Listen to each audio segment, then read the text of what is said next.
Certainement. Bon. Eh bien, merci d'être là. Nous allons commencer donc la troisième séance de cette chaire internationale d'histoire de la Deuxième Guerre mondiale qui correspond au prix Baron-Welge, qui m'a été attribué pour ce livre que j'ai publié l'an dernier en français et qui paraîtra au mois de janvier en anglais chez Cambridge.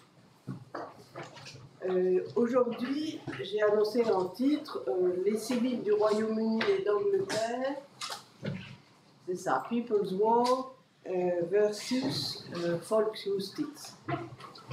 Donc je vais faire une comparaison dans laquelle vous allez retrouver des éléments que j'ai pu donner dans la première séance, mais un peu sous un autre angle et de manière plus approfondie.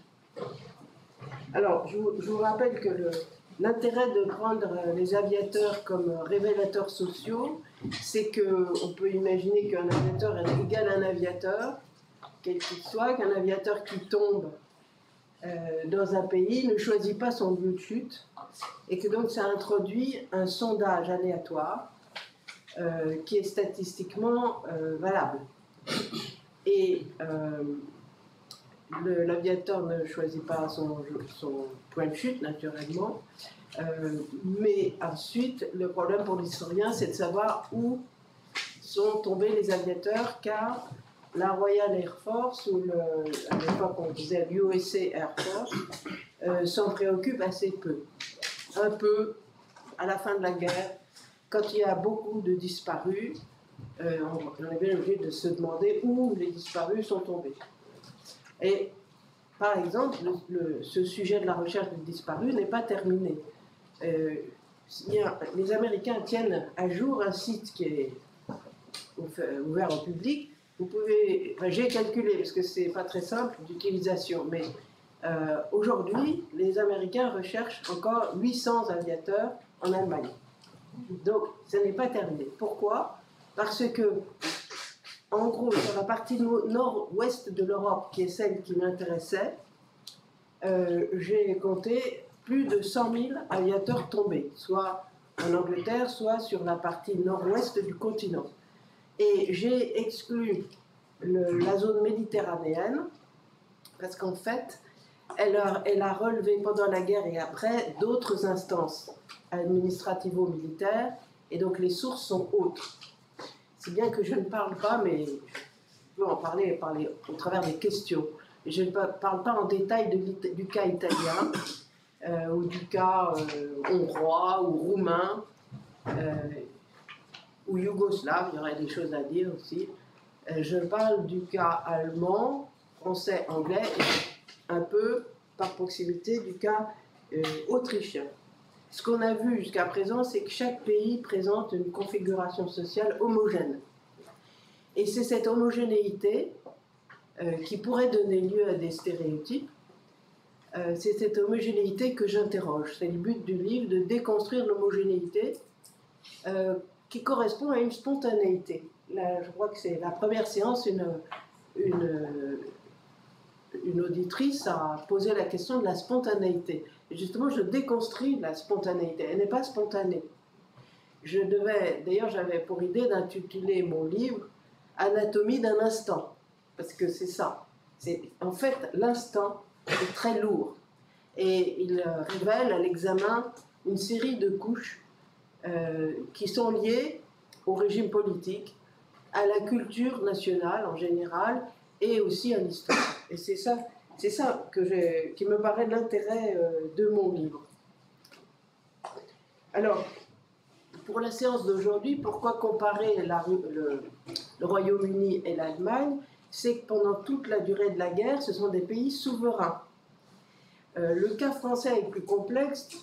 Pendant 2 mois, il est envahi, et ensuite il est occupé. Ce sont des situations à la fois militaires et politiques très spécifiques. Donc, je prends l'Angleterre et l'Allemagne, on peut penser que la comparaison est valide de ce point de vue. En plus, ce sont 2 pays qui se bombardent mutuellement. Donc, pour mon sujet, c'est très important.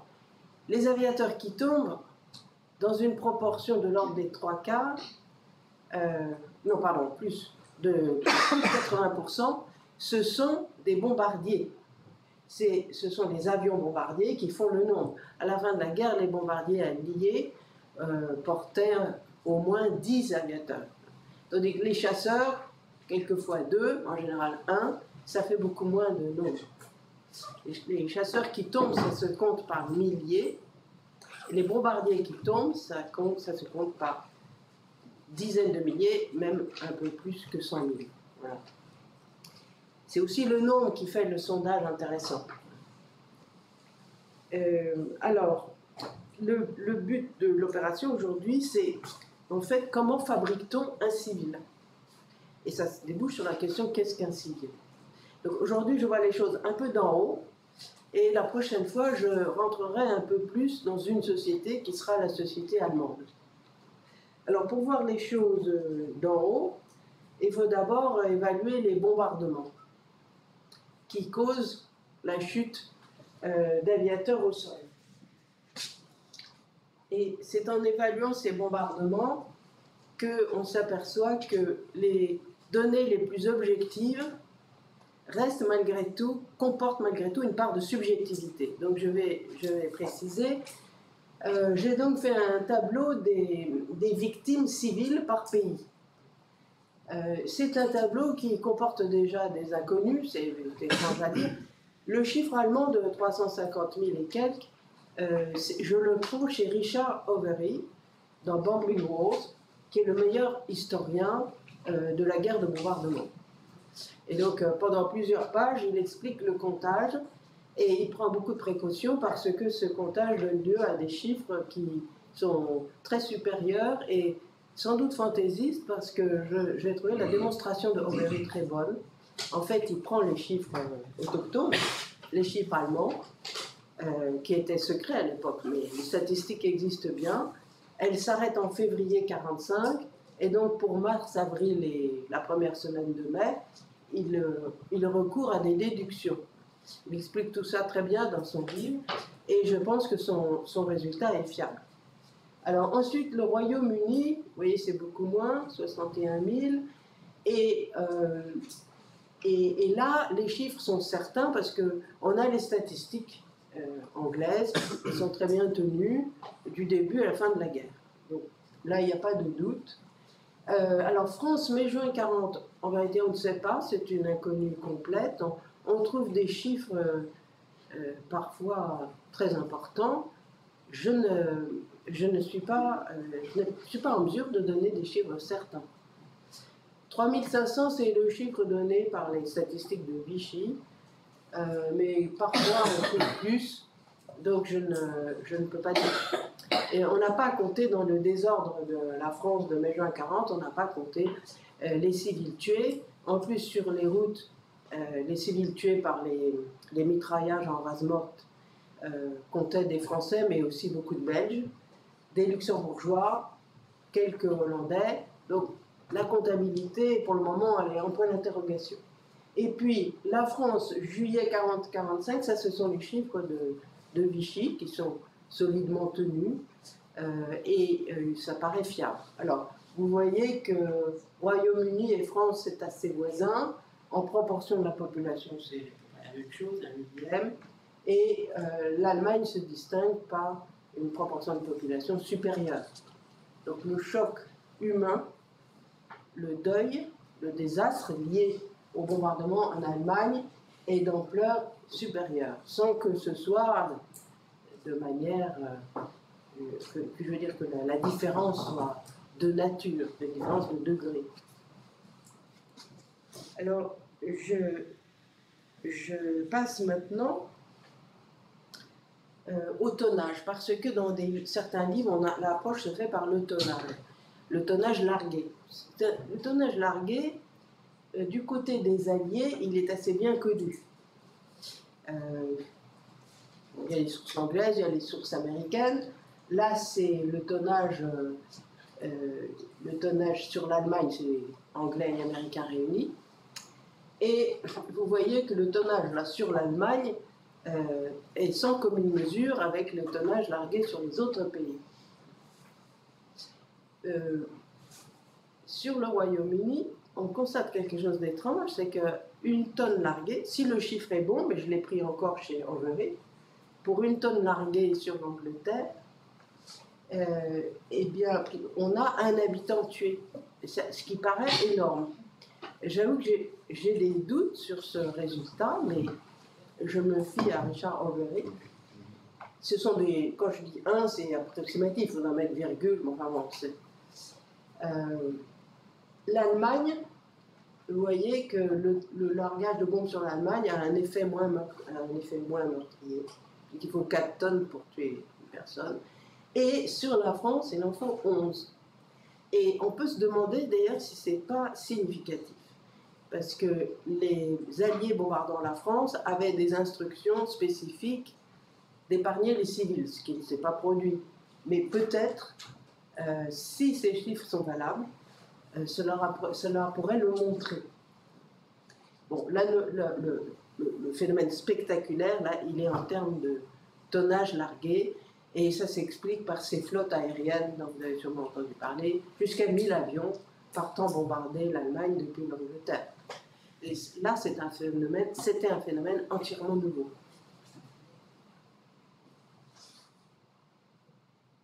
Et enfin, d'autres statistiques tirées là des bombing surveys des Américains, qui ont, quand les Américains ont occupé l'Allemagne, ils ont déployé des équipes d'enquêteurs.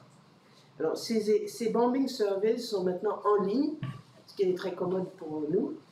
L'inconvénient, c'est qu'ils sont utilisés, je dirais, de manière un peu naïve et pris au pied de la lettre. Même s'il y a des personnalités qui allaient devenir remarquables, comme Kenneth Galbraith, qui participe de ces enquêtes, il faut bien dire qu'elles sont d'une très grande naïveté, parce que toutes les tactiques de préservation de soi que naturellement les Allemands nouveaux occupés mettent en place pour se défendre contre les enquêtes et les inquisitions des occupants, ces tactiques-là ne sont pas repérées par les enquêteurs. C'est un peu surprenant, mais c'est ainsi. Donc, vous pouvez déjà le voir quand on lit pourcentage de civils montrant un moral bas, ce sont des enquêtes de l'été 45. Donc, c'est rétrospectif. Est-ce que ce qu'on dit en été 45, c'est ce qu'on a vécu en avril 45? Entre-temps, il y a une occupation, il y a tout lieu de penser que non. Mais ce qui nous intéresse ici, ce n'est pas les chiffres absolus, c'est la variation des chiffres selon l'ampleur des bombardements. Et là, il n'y a pas de raison de penser que c'est trompeur. On voit que là où le soi-disant moral bas, que d'ailleurs il faudrait définir, est le plus marqué, c'est lorsque les bombardements détruisent 20 à 39% de la ville, du lieu. Et ça montre qu'il n'y a pas de croissance proportionnelle, il n'y a pas de relation proportionnelle entre l'ampleur des bombardements et un certain moral. Et c'est très important pour nous parce que cela, comment dire, permet de mettre en question d'emblée la relation ampleur des destructions en sol, ampleur des mauvais traitements à l'encontre des alliés. C'est une relation qui est souvent de cause à effet, qui est souvent exprimée dans les ouvrages et qui, moi, me paraît discutable. C'est ce que je vais un peu vous montrer aujourd'hui. Donc, si vous voulez, de ces tableaux de chiffres, ce qu'on peut retenir, c'est qu'il y a des données objectives, mais que la perception au sol peut induire en quelque sorte des déformations, des appréhensions spécifiques qu'il faut aller rechercher. Et autrement dit, la subjectivité des acteurs fait partie du sujet. Ceci pour envoyer une petite pique, mais pas méchante, à l'égard des historiens du militaire qui s'intéressent qu'au nombre d'avions tombés, au nombre de bombes, etc. C'est important, c'est très utile, mais ça n'est pas suffisant. C'est nécessaire, mais non suffisant. Alors, mon deuxième point va porter sur la propagande d'État. La propagande d'État comparée. La propagande n'est pas un simple phénomène top-down, la propagande, en fait, est calculée, bien sûr, elle est calculée en fonction de ce que l'on attend de la population, de ce que l'on s'attend à trouver dans la population. Donc, la fois prochaine, je verrai les choses plus d'en bas. Aujourd'hui, je vois les choses du côté des propagandistes. Alors, au Royaume-Uni, cette propagande a deux dimensions. J'ai déjà un petit peu évoqué, mais je reviens.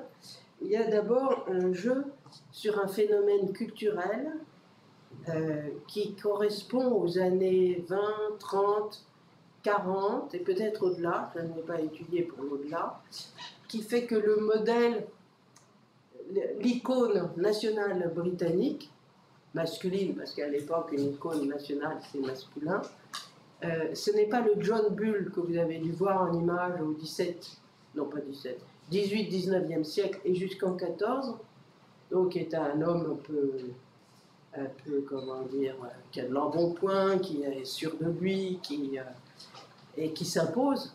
C'est pas ça. C'est au contraire ce qu'un dessinateur appelait The Little Man, le petit homme, qui donne une image du Britannique tout autre. Je vais vous en montrer une image que j'ai réutilisée lors de la première séance. Vous voyez, le petit homme, il est là, il est malingre, il est ridicule, parce que surtout dans l'esprit de l'époque, en fait, il doit monter sur la Brie Anderson à la demande de sa femme, qui elle est au contraire a des formes rebondies et qui est sûrement plus grande que lui. Donc ce petit homme est au service de son épouse et il s'occupe de cultiver son jardin. Par ailleurs, comme c'est un bon citoyen, il a revêtu l'uniforme des ARPs, les Air Recovery Protections.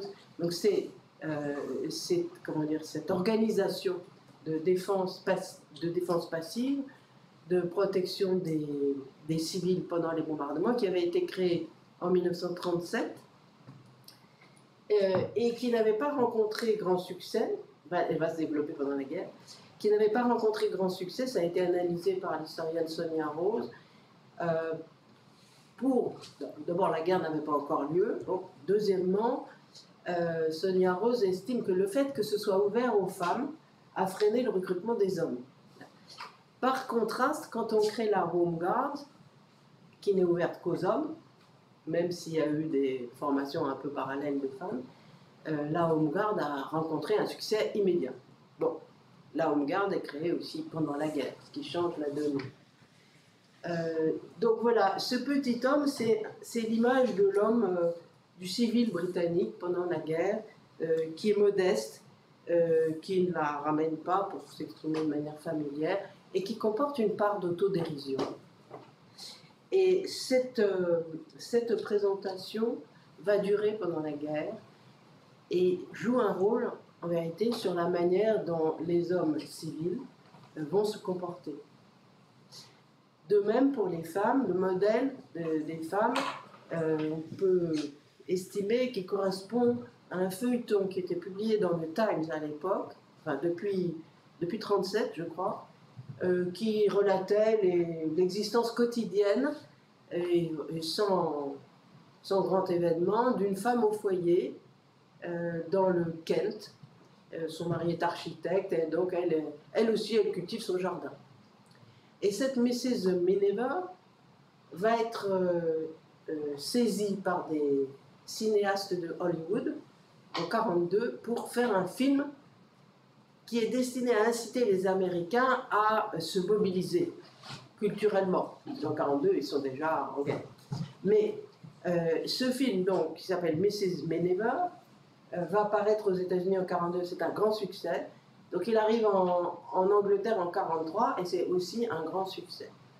Et que voit-on de cette Mrs. Miniver? Vraiment rien d'extraordinaire. Voilà, c'est une femme au foyer, c'est une bourgeoise, on peut dire, femme d'architecte, qui cultive son jardin, et ça suffit à servir de modèle.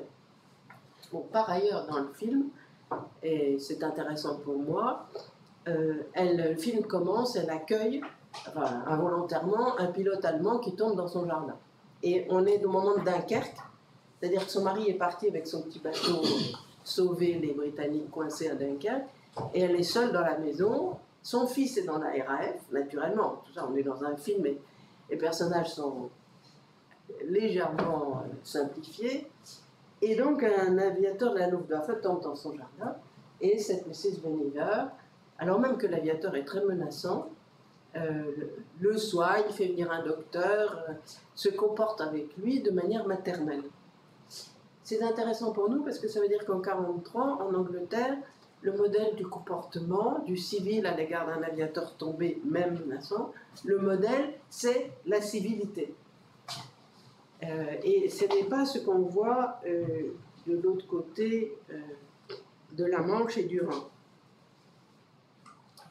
Alors, je traite maintenant de l'autre dimension de cette politique britannique, c'est l'humour britannique. Alors, je l'ai évoqué déjà dans une précédente séance. L'humour britannique, c'est une construction culturelle. Ça n'a pas toujours été repéré comme tel. Cependant, c'est repéré comme tel depuis le 19e siècle. Vous avez à la British Library, vous avez 2 gros volumes d'histoire de l'humour britannique qui est paru à la fin du 19e siècle.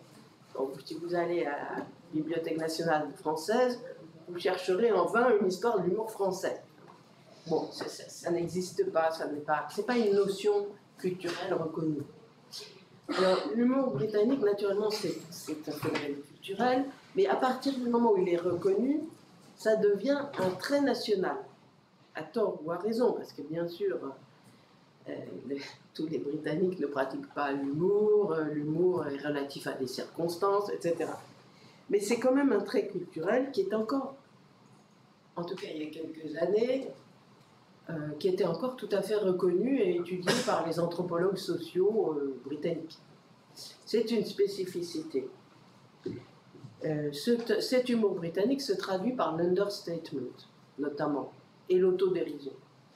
Et cet understatement, ça aide à se distancier des événements et ça aide à rester calme. Et c'est ce que voulait le gouvernement britannique. Voilà, par exemple, là, on est si je ne me trompe, c'est le 21 septembre, vérifie. On est le 21 septembre 40. Donc le Blitz a commencé. Il y a déjà à peu près 1000 morts dans la région de Londres. Et voilà la première page du Kent Messenger, qui est un journal de la région du Kent, qui est la plus bombardée de la Grande-Bretagne après Londres. Mais comme le Kent est sur le chemin de Londres, bon. Et vous voyez cet usage de l'humour britannique. On instrumente un stéréotype national pour inciter au calme. British humor, bomb-proof against white Nazi raids. Et autre prise de distance, l'usage du mot nazi, qui était très répandu, qui était, en fait, ça correspondait très certainement, il y a un article sur le sujet, mais qui n'arrive pas à le déterminer de manière formelle, mais ça me paraît très évidemment une instruction du Ministry of Information de ne pas parler d'allemand, parce que ça peut susciter des mauvais souvenirs de la guerre de 14, ça peut réveiller des hostilités. Et on parle de nazi, parce que finalement, un nazi, c'est moderne. On ne sait pas trop ce que c'est en Angleterre. Et il y a donc un certain nombre de termes qui sont employés pour calmer la population. On parle aussi de Jerry, RAF, Strafe, Jerry. Et le Jerry, c'est le terme presque, enfin, familier, presque affectueux pour désigner l'allemand. Ça vient de Germany. Le Jerry. Si le langage se voulait agressif à l'égard des Allemands, il aurait mis Kraut, les saucisses. Bon, on n'emploie pas Kraut, on ne voit pas. Les Germans, on ne les voit pas beaucoup. On voit des Nazis et on voit des Jerrys. Et pour ma part, je suis à peu près certaine, mais là aussi je n'ai pas trouvé dans les archives la preuve formelle, que cette prose, qui est la prose générale des journaux allemands, anglais de l'époque, c'est une prose qui est calculée, qui est demandée, qui est inspirée. Et vous voyez que, bon, je ne vous lis pas toutes les anecdotes humoristiques, mais ce ton humoristique, il est voulu, c'est la volonté de ne pas se prendre au sérieux, d'éviter tout ce qui est pompeux, solennel, qui encore aujourd'hui dans certains milieux britanniques est malvenu.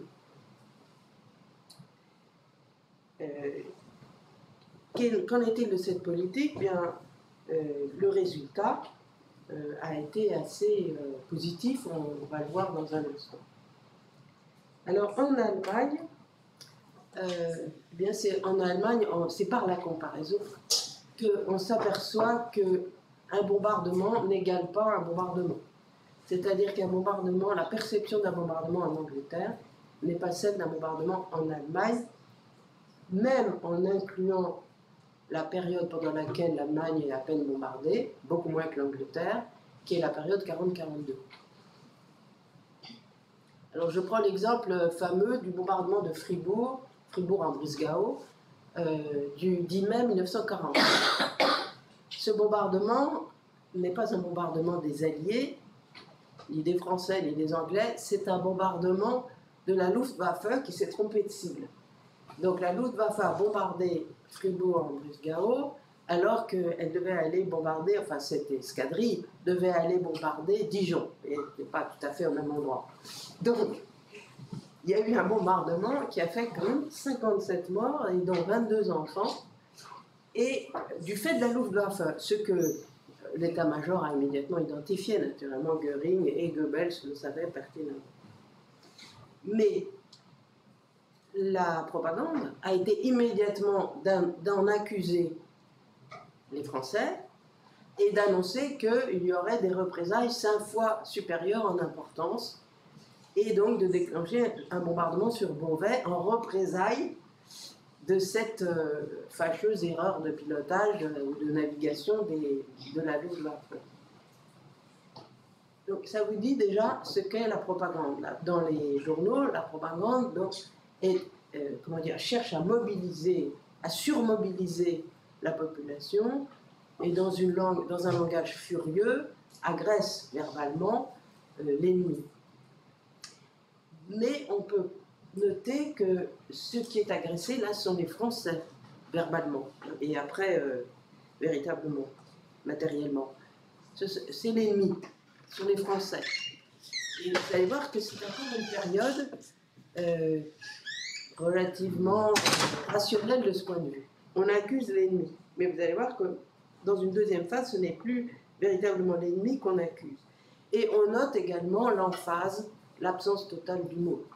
Au lieu de demander aux Allemands calmez-vous, restez où vous êtes, ne gênez pas le travail des militaires, au contraire, on les incite à la colère, on les incite à la violence. Et dans cette période, les pilotes alliés, pas très nombreux, qui tombent, d'ailleurs surtout britanniques, qui tombent sur l'Angleterre, ne sont pas spécialement maltraités. Du moins, je n'en ai aucune indication.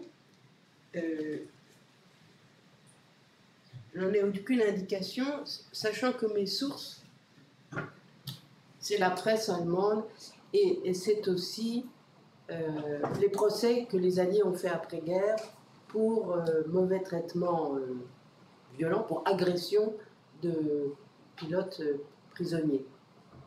Agresser un pilote prisonnier, c'est un crime de guerre depuis la Convention de La Haye de 1899. Donc ce n'était pas nouveau, il n'y avait pas de problème de définition comme il y en a pour le crime contre l'humanité, il n'y avait pas de rétroactivité, ça pouvait être jugé immédiatement. Donc les Alliés ont commencé par juger ce genre de crime de guerre. Et c'est là que sont mes sources. Alors là, j'ai trouvé dans les archives militaires allemandes ces photographies. Il s'agit d'un enterrement avec les honneurs militaires de 7 aviateurs britanniques qui se sont écrasés près de cette base aérienne qui s'appelle Uetersen, qui est en Schleswig-Holstein au nord de Hambourg. Et vous voyez que l'enterrement se fait dans les règles de l'art. Il y a même des salves tirées à blanc, c'est la photo du dessous. Il y a l'armée, il y a un pasteur. La seule anomalie, entre guillemets, c'est le salut nazi du pasteur. Pareil, un peu. Enfin, c'est curieux. C'est curieux pour pour nous peut-être. À l'époque, ça ne l'était pas. Mais ça indique quelque chose sur le climat, même au niveau des prêtres, là c'est un pasteur, dans l'Allemagne nazie en 1942. Mais du moins, on peut dire que la Convention de Genève est respectée. Mais en fait, cette photographie est curieuse parce que c'est justement en avril 1942 que le langage concernant les bombardements et concernant les pilotes tombés, que le langage officiel mute. Et que d'un langage guerrier qui incrimine l'ennemi, même avec des termes insultants, mais c'est quand même l'ennemi, au début ce sont les Français, après ce sont les Anglais, ce sont bien les ennemis des Allemands. À partir du printemps 1942, ce ne sont plus les ennemis, ce sont des pilotes de terroristes, des Terrorflieger. Et les bombardements, ce ne sont plus des bombardements, ce sont des terrorbomben. Donc, les mots changent, le préfixe terror est appliqué à presque tous les mots, et avec ce changement de langage, il arrive un changement également de cible, sur lequel je vais venir tout de suite. Les combats aériens, c'est plus des, comment est-ce qu'on disait, des bomben en griffe, ce sont des terrors en griffe aussi. Alors, en 1943, une autre étape est franchie, c'est la racisation des pilotes et l'incrimination des juifs dans les bombardements. Donc à partir de 1943, ce ne sont plus seulement des Terrorfliegen, mais ce sont des bombardements judéo-anglais ou ce sont des Negerpiloten. Donc le racisme anti-noir se mêle à la vision utilisée par la propagande des pilotes qui tombent au sol. Et je vais vous en donner des exemples. Et curieusement, cette introduction d'un double racisme dans la propagande anti-aviateurs alliés, cette introduction du racisme se fait par le biais de l'humour, un humour très particulier, développé par les dessinateurs de presse. Et ça commence de manière ambiguë, parce que là, je crois qu'on est dans la première, si je me souviens bien, c'est la première semaine de juillet. Bon, c'est début juillet. Début juillet 1943, il y a eu aux États-Unis, à Détroit, des émeutes raciales. Et c'est exploité par la propagande nazie, ça l'était déjà avant, de manière très ambiguë. C'est à la fois, on dénonce les lynchages des blancs contre les noirs, et en même temps, le titre du dessin, c'est Leçon de racisme à Détroit. Donc, on se demande ce que ça veut dire. Vous voyez ? C'est ambigu. Et cette ambiguïté, en fait, elle prend fin tout de suite après le bombardement de Hambourg, où là, il n'y a plus d'ambiguïté. Là, cette image-là est antérieure à Hambourg, mais de quelques jours, en fait. C'est sorti avant. Donc, encore à une période où les bombardements n'avaient pas le caractère manifeste de bombardement non discriminé, de area bombing. Et cette caricature est faite par un caricaturiste célèbre, Oscar Gavens, qui avait déjà du succès avant la guerre, et cette image va durer toute la guerre. Pendant 2 ans, la propagande, par le biais de l'imagerie et par le biais des textes, va se faire sur cette base. Ce sont des judéo-bombardements, et ceux qui bombardent sont noirs. Les juifs ne bombardent pas, les juifs organisent les bombardements. C'est cette vision toujours, structurelle du juif comme complotant derrière le rideau. Vous connaissez cette image épouvantable d'un juif imaginaire derrière un rideau qui fait peur aux bons Allemands. Donc là, vous avez, c'est très condensé, c'est très bien fait, je crois que c'est même esthétique. Vous avez un blanc qui porte un col du clergé, qui est donc un clerc britannique, mais il a un physique supposé juif, il a des mains supposées juives. Donc c'est un condensé de clergé et d'appartenance à une supposée race juive. Et il est en arrière-plan, il conseille une personne d'origine noire, un noir qui est grimé en gorille. Donc on est dans la plus pure imagerie raciste. Le bombardier lance sa bombe sur une ville traditionnelle allemande. On reconnaît la silhouette de l'église de Köln, qui a été bombardée déjà en mai 1943. Et en titre, vous avez un titre qui est également très significatif, Vorwärts christliche Soldaten, donc en avant soldats du Christ. Vous voyez l'ironie sur le christianisme. Cette guerre contre les pilotes alliés a permis de réveiller l'antichristianisme d'une partie du mouvement nazi.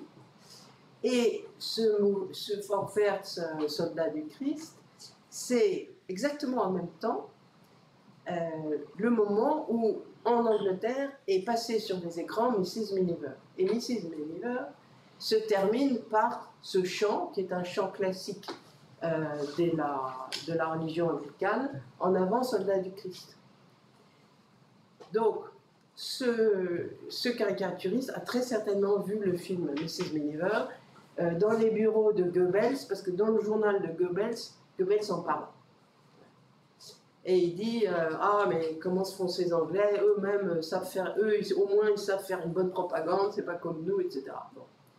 Donc, il y a là un rejeu, si vous voulez, anglo-britannique, qui montre les transferts d'un pays à l'autre, alors même qu'on est en temps de guerre, et qui montre aussi très bien ce que la propagande veut faire accepter de la population civile.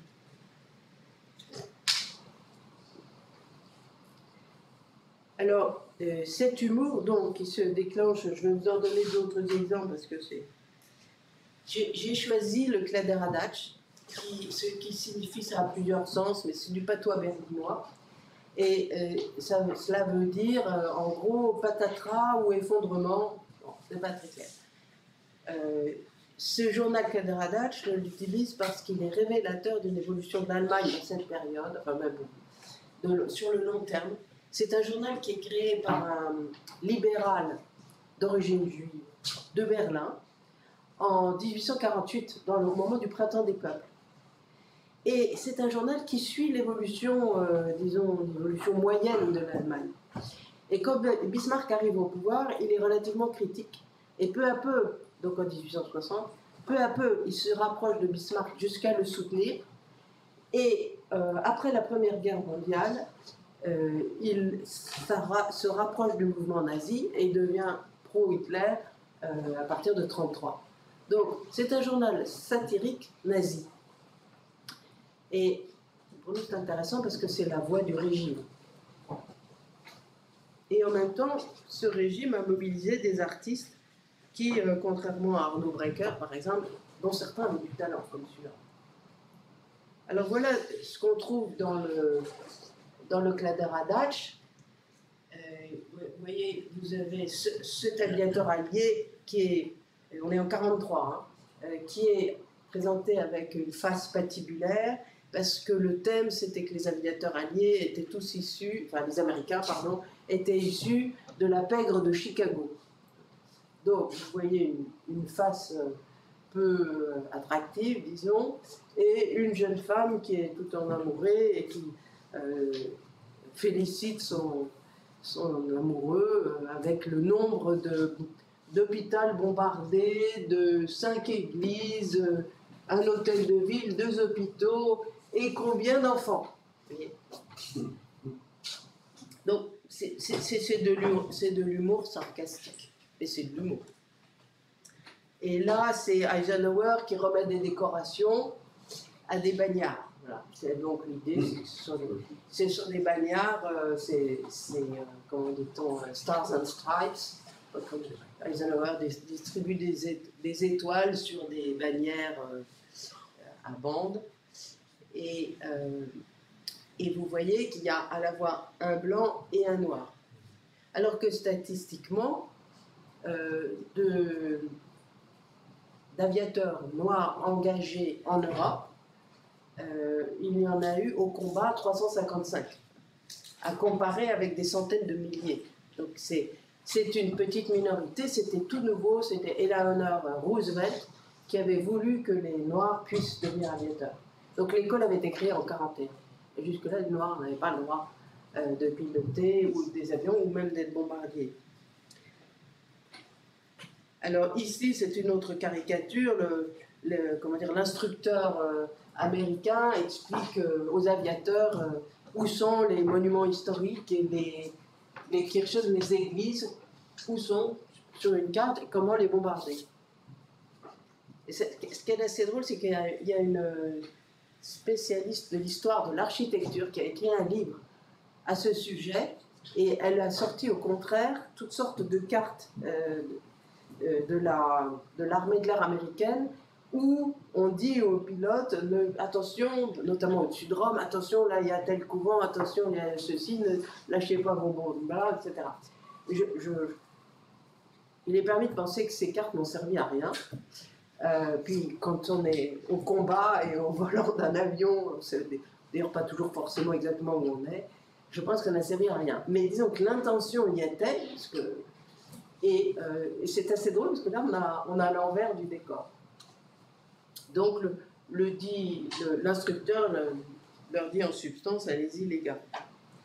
Là, on voit Eleanor Roosevelt, qui était la cible des attaques de ce journal, pas seulement de celui-là, puisqu'elle avait voulu émanciper les Noirs des États-Unis.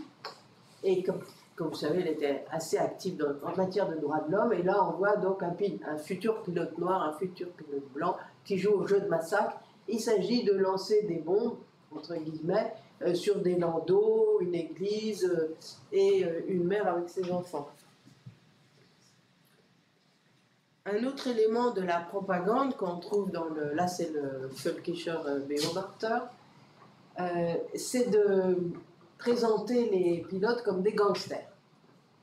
La Luftwaffe a eu la chance, si je puis dire, d'intercepter un aviateur qui avait sur son blouson Murder Inc. Incorporation. Et en fait, ce Murder Inc., c'est le nom d'une ligue d'assassins de la mafia de New York qui avait été réprimée au début de l'année 40. Bon, ces noms que les aviateurs donnaient à leur avion ou à leur blouson étaient des noms choisis par dérision, par provocation.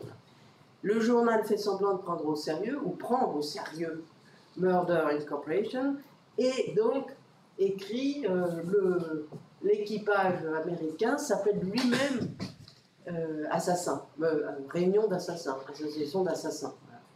Et après vous avez tout un article pour expliquer que les aviateurs américains sont des assassins. Et cette mise en cause des pilotes, il va avoir un effet naturellement. C'est un effet direct. Le pilote en question, il a survécu. Il était envoyé en camp prisonnier, il n'a pas été tué. Alors, ça c'est 43. En 44, la propagande devient même... Enfin, ça change de ton. C'est toujours de l'humour sarcastique, mais ça devient grinçant. Là, vous avez un révérend père qui félicite ses aviateurs avec pour thème... qu'est-ce qu'il dit? Je vous félicite, mes chers garçons, faites tout ce que vous pouvez pour envoyer dans le ciel autant de victimes innocentes que vous pouvez. Voilà. Donc c'est assez grinçant et c'est encore à la fois raciste et anti-chrétien. Un autre exemple peut-être. Voilà, ça c'est juin 44. C'est toujours dans le Völkischer Beobachter. Et vous voyez là Roosevelt qui tient une Bible et qui reprend l'hymne Vorwärts Soldaten Christi. Et vous avez un pilote blanc et un pilote noir. Le pilote blanc a un bandeau sur l'œil parce que c'est un gangster de Chicago, forcément. Ils sont habillés en tenue de baseball et en fait, ils s'amusent à bombarder les femmes et les enfants. Donc ça devient, de manière évidente, une incitation à l'agression. Alors, cette incitation, on peut aller même assez loin parce que elle conduit l'état-major de la Wehrmacht, là on est en juin 1944, à créer des faux, des fake news. Là, vous avez une opération, la photographie est tirée du Völkischer Beobachter. C'est une photographie de juillet, c'est un numéro de juillet 1944 et qui présente des prisonniers de guerre alliés que vous voyez là en rang arriver gare de l'Est avant d'être expédiés dans les camps de prisonniers allemands. Et vous avez une photo ici où on voit un supposé bon français qui donne un coup de poing à un aviateur. Et cette mise en scène a été une grosse opération des Propaganda Company avec l'accord de l'état-major de la Wehrmacht. Ça a été conçu à Berlin. 600 prisonniers de guerre, parce que le débarquement a lieu, donc il y a des centaines de prisonniers de guerre nouveaux, sont amenés à Paris et conduits à défiler tous ensemble de la gare du Nord à la gare de l'Est. Et ce même jour, ce même matin, les militants de la LVF et du PPF français, parisiens, sont convoqués pour conspuer les aviateurs. Donc c'est un montage, et c'est un montage qui va être diffusé en France aux actualités de la première semaine d'août, et aussi en Allemagne. Et à mon avis, l'idée c'était surtout c'était de faire un reportage entre guillemets à destination des Allemands. C'était surtout pour inciter les Allemands à lyncher les pilotes en leur disant, ben, vous voyez, en France, c'est pareil. Parce qu'en France, le lynchage des pilotes, il n'y en a pas eu, comme je vous l'ai dit. Je pense que les Allemands avaient compris que la cause était perdue.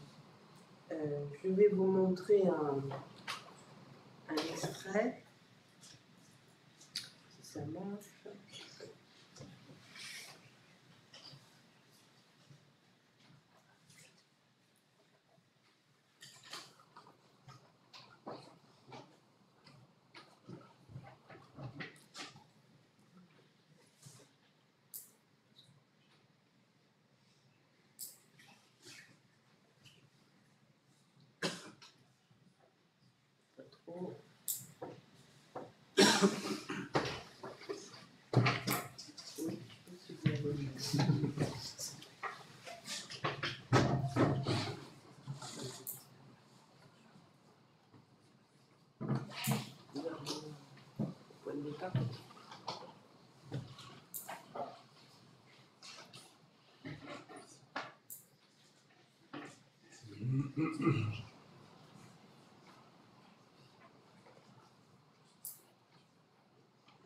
C'est peut-être les Russes, mais c'est un film, c'est sur un site russe, alors on est peut-être en guerre là. Ah oui, alors on va essayer l'autre, peut-être le site allemand. Alors essayons le site allemand.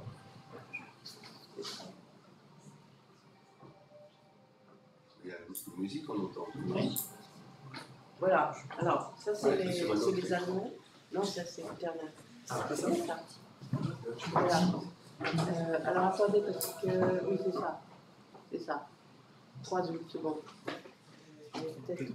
faut que je trouve... Comment je peux trouver le... Oui, on est sur l'autre... C'était 14,52. Oui, c'est à la fin.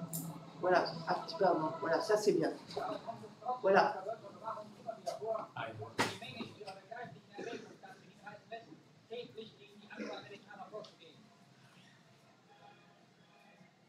Alors, ça c'est des militants des nazis français.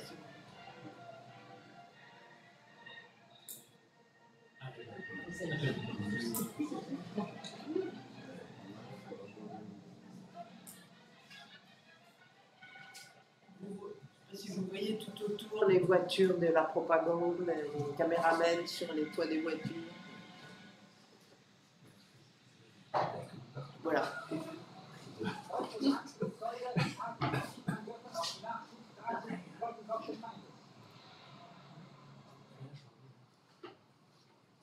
Merci.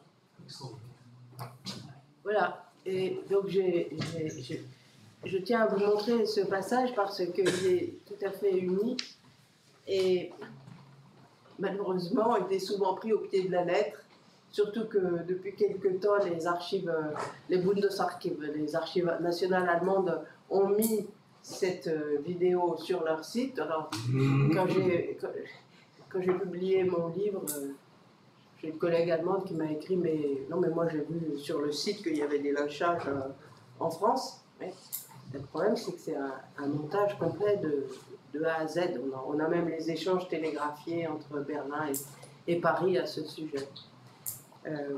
Donc, cette propagande, vous voyez, en fait, on peut dire, ne recule devant rien. Alors là, il n'y a pas d'humour parce que c'est censé décrire tranquillement les faits. Mais c'est donc un humour, l'humour allemand sur les pilotes alliés, l'humour est sarcastique. C'est ce qu'on appelle un humour d'inclusion qui trace une ligne directe, enfin une ligne tranchée entre l'ami et l'ennemi et qui ne permet pas la confusion. Et cet humour d'inclusion, c'est un humour qui ne s'adresse que aux Ariens. C'est un humour de l'entre-soi. Évidemment, ça ne s'adresse pas aux Juifs. D'ailleurs, à l'époque, il n'y avait plus beaucoup de Juifs allemands. Et là-dessus, je le dis ainsi parce que tous les historiens ne sont pas d'accord. Certains historiens considèrent que ces images du Kladderadatsch marquent une prise de distance par rapport au régime en raison du fait que ces images sont grotesques. Ce n'est pas mon point de vue, ces images sont grotesques pour nous aujourd'hui, mais à l'époque, la population adhérait à ces images. Et on verra la prochaine fois. Et même on peut dire que l'humour, là, il est inclusif, mais c'est pire que ça, il est pour partie génocidaire. Et il y a des exemples de discours de Goebbels qui justement fait de l'ironie sur les lynchages de pilotes alliés et qui glisse à ce sujet « Ah, si les Juifs avaient su à l'époque ce qu'on allait leur faire, ça ne serait pas passé comme ça. » Et ça déclenche l'hilarité, mais même des vagues de fou rire dans la foule. Parce qu'on a les enregistrements. Il faut écouter les enregistrements, ce n'est pas seulement le texte. Et donc il s'agit d'un humour très particulier. C'est un humour, ça fait rire, mais c'est un humour directement fondé sur les principes nazis. Ce n'est pas un humour apolitique, et ce n'est pas du tout un humour, à mon sens, de détachement, c'est au contraire un humour de renforcement de la Volksgemeinschaft. Alors, donc, vous voyez là que les deux humours sont absolument antithétiques. Le but chez les Allemands, c'est d'offrir les pilotes à la colère du peuple de façon à compenser les destructions et les dégâts. Donc j'en viens aux politiques comparées envers les civils bombardés.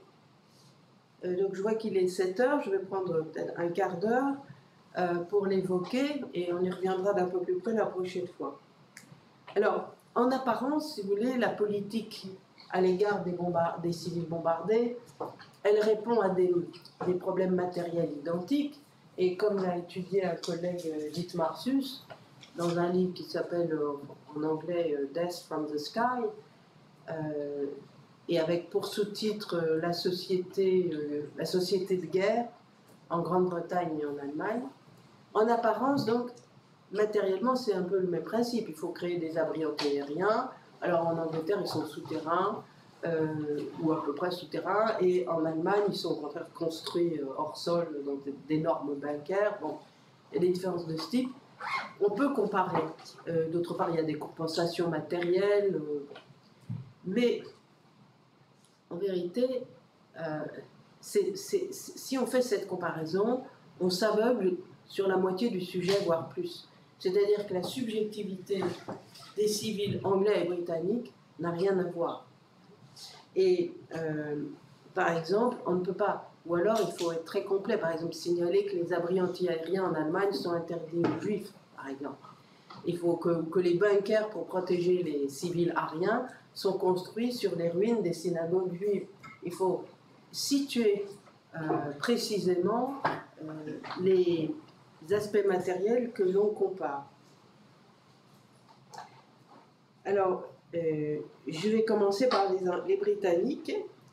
Il y a peu de choses à dire parce qu'en Grande-Bretagne, les lois et coutumes de la guerre sont respectées. Ces lois et coutumes se sont formées progressivement. La formation date du XVIIe siècle, puis XVIIIe, puis XIXe, au regard des prisonniers de guerre, alors qu'auparavant, il n'y avait aucune règle vis-à-vis des prisonniers de guerre. Peu à peu, la protection des prisonniers de guerre s'impose comme un principe. Et alors, du côté britannique, c'est une constante, et quand il y a des rappels à l'ordre, apparemment sur des cas minimes, qui sont dus aux méprises, puisqu'en Angleterre, il y a au moins autant de Britanniques que d'Allemands qui tombent. Et donc, de temps en temps, il y a des méprises, on voit des anecdotes sauvées par le chauffeur de bus, parce qu'un pilote, alors en plus polonais, donc qui parle mal l'anglais, tombe au sol, et la foule qui sort du pub, peut-être un petit peu égayée par ses boissons, commence à tabasser le pilote. Le chauffeur de bus intervient, etc. Donc, il y a eu des mauvais traitements, mais pas de mauvais traitements meurtriers, sauf peut-être un que j'ai déjà évoqué. Et cela est confirmé par le fait que je n'ai pas vu de condamnation pour mauvais traitement sur l'ennemi. Vous me direz, bon, c'est normal, c'est l'ennemi, mais non, justement, si on respecte les conventions de Genève, ça n'est pas normal. Et j'avoue que je n'ai pas vu du tout de condamnation pour mauvais traitement. J'ai même vu un jugement à l'encontre d'un jeune homme, c'est l'inverse, qui avait offert une cigarette à un pilote qui était déjà prisonnier de guerre. Donc il a été interpellé parce qu'il avait offert la cigarette sans suivre les règles militaires, etc., de s'adresser au chef pour savoir s'il peut donner une cigarette. Et en fait, il a été acquitté puisque, au nom des principes du christianisme, qui était de conforter son prochain, enfin c'est ça dans le journal. Bon.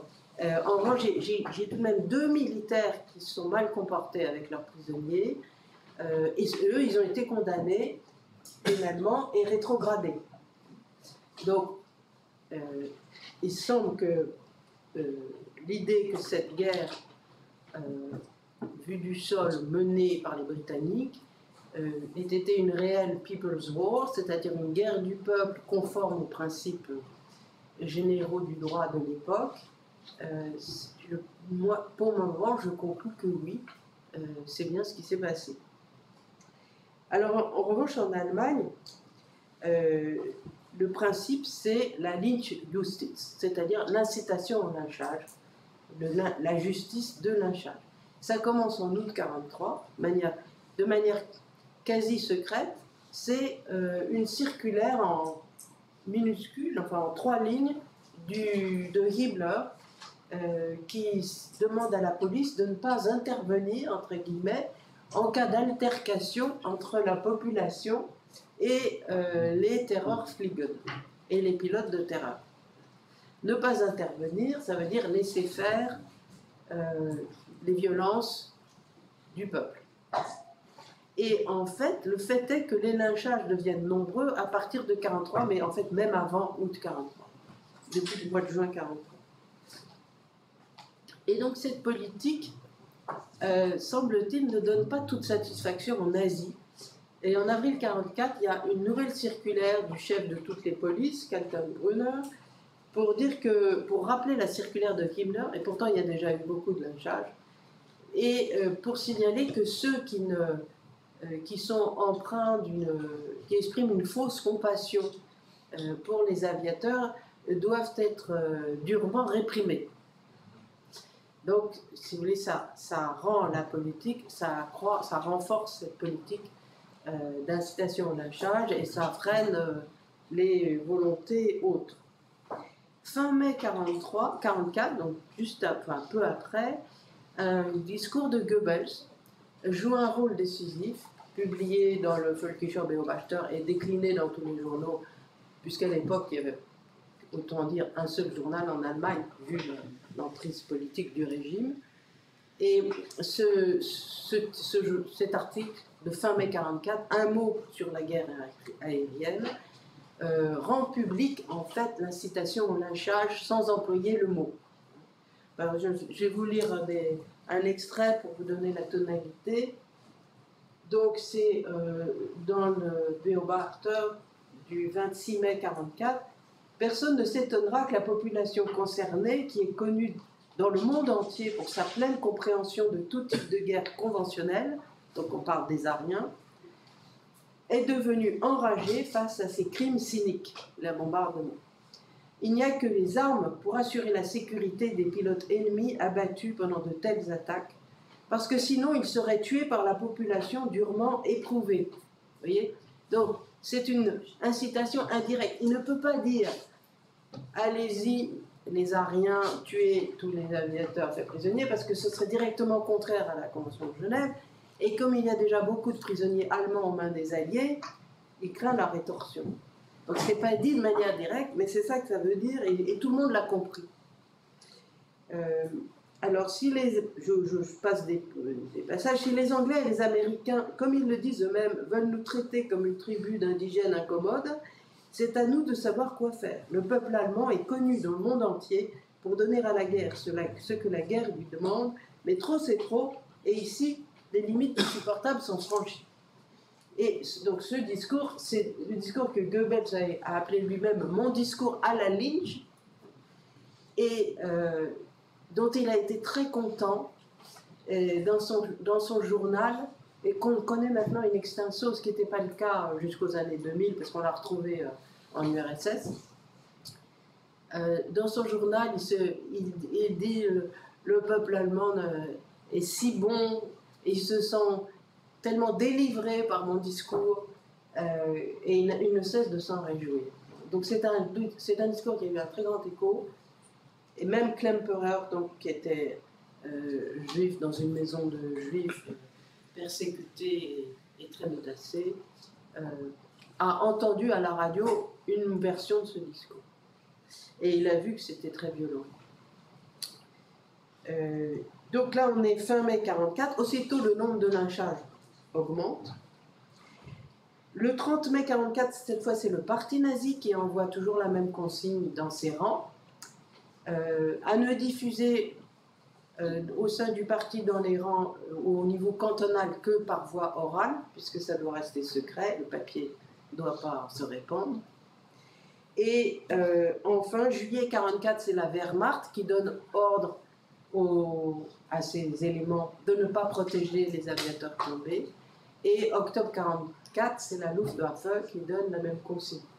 Donc là, si vous voulez, la consigne est complète. On a le gouvernement à travers Himmler, on a la police, on a le parti nazi, on a la Wehrmacht, on a la Luftwaffe. Donc la chance que les aviateurs alliés soient pour le moins bousculés, elle est très grande, si je peux dire. Il faudrait peut-être plutôt parler de risque. Alors, je m'arrête là pour aujourd'hui. Je veux simplement terminer sur cette fabrique des civils. On voit là des processus qui vont fabriquer des civils, qui fabriquent des comportements, qui prédéterminent les comportements, et évidemment, ce qu'on verra la prochaine fois, dans la mesure où les civils sont réceptifs. Et en fait, c'était le cas. Et cette machine a été très efficace. Ces deux machineries ont été très, très efficaces.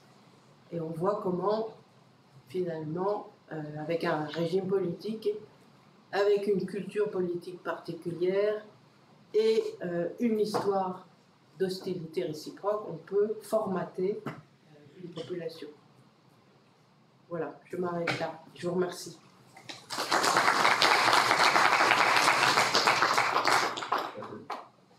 Et donc, j'attends vos questions.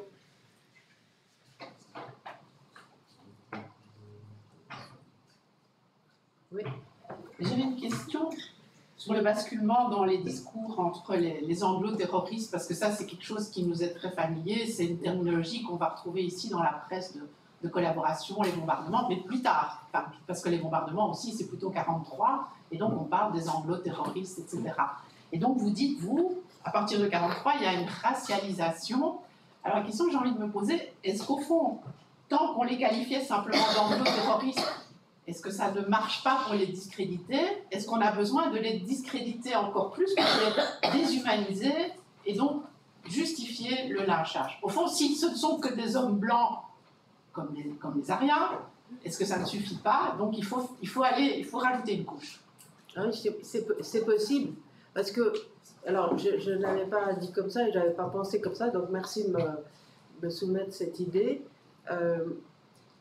C'est que, si vous voulez, je pense à l'épisode de l'été 43, qui a été étudié de très près par Nicholas Stargard dans La guerre allemande. C'est un très bon livre parce qu'il étudie la guerre allemande vue d'en bas, avec non pas des mémoires écrits après coup, mais des journaux écrits sur le moment par des Ariens. Et il montre très bien que après le bombardement de Hambourg, les dignitaires nazis ont eu peur. Ils ont eu peur non pas de perdre leur autorité, mais de perdre l'amour du peuple. Et de perdre, comment dire, la volonté du peuple, la volonté nazie du peuple. Et cet engagement du peuple dans le régime nazi, c'est une donnée fondamentale de l'idéologie nazie. Le peuple doit participer. Ça n'est pas, si on compare les totalitarismes, je dirais le système soviétique, par exemple, c'est un système qui vient d'en haut et qui ne demande pas une telle participation. Parce que le système soviétique est très organisé. Plutôt inciter au lynchage, c'est en fait organiser le désordre de rue. Mais on y va parce qu'on a confiance dans le peuple. Le peuple est bon, il va lyncher. Et c'est ce qu'il faut. Et il faut lui faire plaisir aussi, le peuple, parce qu'il vit difficilement sous les bombes. Et donc c'est très possible que, voyant que la politique de lynchage avait un succès relatif, un succès déjà très marqué pour ceux qui la subissaient, mais aux yeux des dignitaires, c'était peut-être pas suffisant, et c'est très possible que pour leur donner plus d'allant à ces civils, il fallait déshumaniser les aviateurs. Et il faut dire qu'ils n'ont pas eu de difficulté parce que ça a très bien marché. Alors, question? Oui, vous avez parlé des soviétiques. Est-ce qu'il y a eu des bombardements soviétiques, russes également sur l'Allemagne? Et est-ce qu'ils ont traité les pilotes russes qui tombaient de la même façon que les pilotes anglais et américains? Alors, je crois qu'il y a eu... Alors, d'abord, je suis mal informée. S'il y a eu des bombardements russes, il n'y en a pas eu tant que ça. D'abord, c'était loin pour eux. Les Russes n'avaient pas développé des armadas de bombardement comme les Alliés. Ils n'en avaient pas les moyens. Mais j'ai une petite connaissance du front russe. Un Russe qui tombe dans une zone tenue par les Allemands, il n'a pas 2 minutes d'espérance de vie. Ça, c'est immédiat. Et là, c'est par les soldats eux-mêmes. Oui. Vous avez une question? Voilà, c'est une question de curiosité. Nous n'avons pas encore vu comment les Anglais se sont comportés, les Anglais civils. Les Allemands aujourd'hui, les Français l'autre jour. Je me demande à quoi est due cette différence de comportement. C'est dû à la culture et c'est dû aux circonstances que les Français se soient comportés de telle façon que les Allemands se soient comportés autrement. Je me pose la question, parce qu'ils n'ont pas fait de la même façon. Voilà. Alors, il y a une part de circonstances. Par exemple, là, j'ai relu ce livre de Kate Fox, qui est un livre grand public, mais qui est quand même fondé sur une certaine réflexion, qui est anthropologue sociale en Angleterre, sur l'humour, sur le mode de vie anglais. Elle a un chapitre sur l'humour. Et sa manière de décrire, elle commence en disant l'humour britannique n'est en rien spécifique de quoi que ce soit. Les ressorts de l'humour britannique, ce sont les ressorts universels de l'humour. Simplement, l'humour est beaucoup plus présent quantitativement dans la culture britannique et dans la conversation à tout moment. Bon. Quand on lit ça et qu'on connaît l'évolution récente, disons, des orientations politiques en Angleterre, on se dit, il y a des moments où on peut écrire ça, mais il y a des moments où ça ne marche pas. Et donc, c'est ça que je veux dire. Il y a tout de même heureusement, il y a des circonstances. Il n'y a pas de personnalité éternelle d'un peuple. Voilà, c'est ça. Il n'est pas question de ça. Justement, j'essaie de montrer. C'est compliqué parce que le paysage est très contrasté. En temps de guerre, on peut dire que chaque population s'auto-caricature, s'auto-typifie. Donc là, je suis face à des comportements homogènes, caricaturaux, et je les démontre. Mais en effet, il y a une part de circonstance, forcément. En Angleterre, pour moi, la cause majeure en Angleterre, c'est, le maintien des normes démocratiques, c'est ça. Après, on peut ajouter le fait que l'Angleterre et l'Allemagne, l'Angleterre un tout petit peu, mais enfin l'Allemagne n'a jamais occupé l'Angleterre. Donc l'allemand n'est pas vu du tout sous le même angle que l'allemand en France. Et forcément, les Anglais n'ont pas cette histoire de 3 invasions dans la vie d'un homme, c'est quand même beaucoup. Et voilà. Donc je pense, et même du côté allemand, les Anglais avaient occupé une partie de la Ruhr en 23-25, mais enfin c'était mineur. L'hostilité allemande envers la France était l'hostilité principale. C'est la France l'ennemi de l'Allemagne. Oui.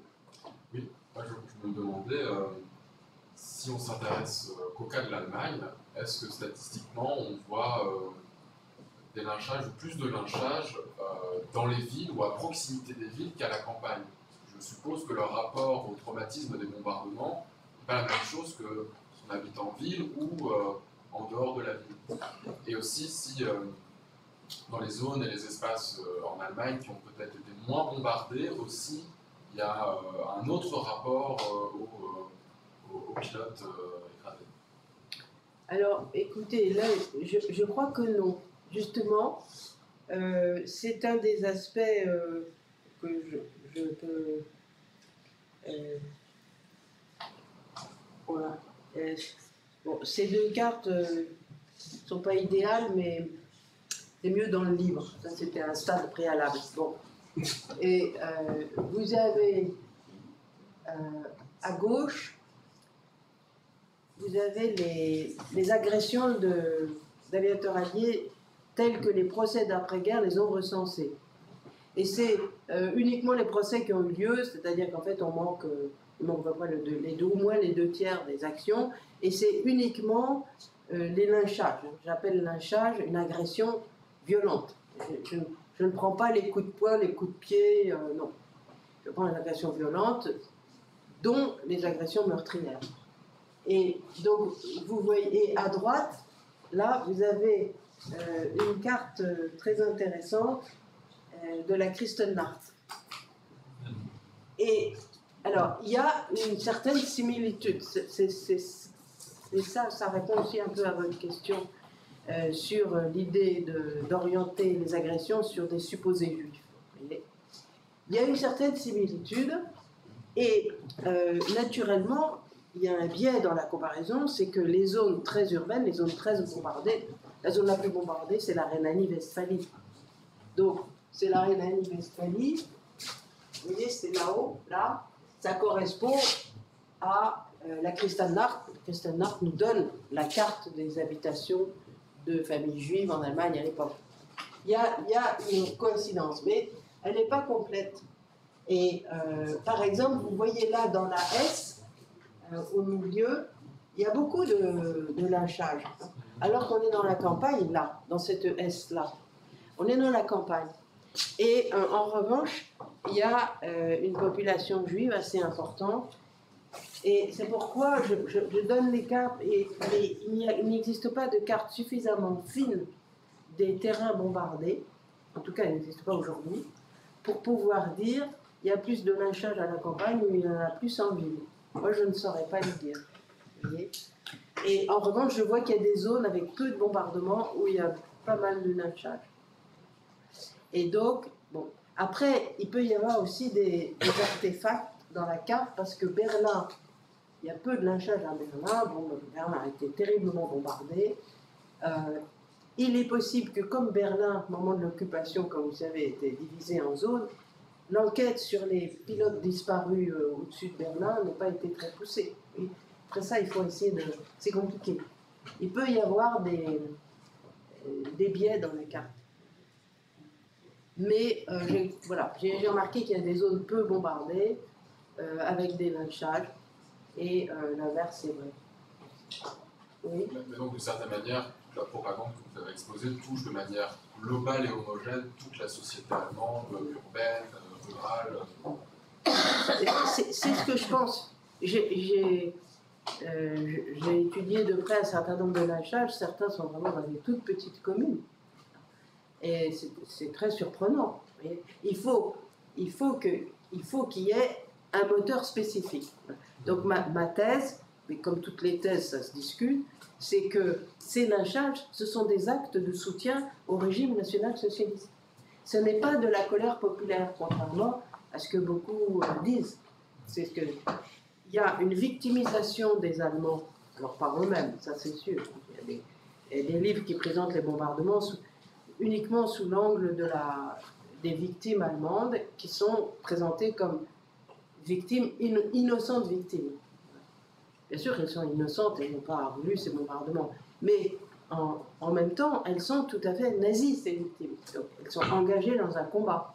C'est ça qui fait, par exemple, dans le livre à succès de Friedrich Jörg, L'incendie. Il n'y a que les Allemands sont présentés uniquement en tant que victimes, voyez, et avec pas mal de sensationnalisme, voire des pages un peu gore, parce que c'est épouvantable ce qui se passe au sol. Il a tout de même une demi-page sur les lynchages. Une demi-page, c'est tout un livre, une demi-page, mais c'est là, je dirais, comme un cheveu sur la soupe, c'est-à-dire qu'il n'en tire aucune conclusion, c'est presque une anecdote. Alors que, à mon sens, ces lynchages sont tout à fait révélateurs de la combativité des civils. Ils sont engagés dans un combat. Et ils soutiennent non seulement Hitler, mais les valeurs nazies. Racistes, antisémitisme meurtrier. Voilà. Et justement, le fait que ces lynchages soient sur tout le pays aussi, c'est ça qui a attiré mon attention. Je me suis dit, c'est quand même curieux.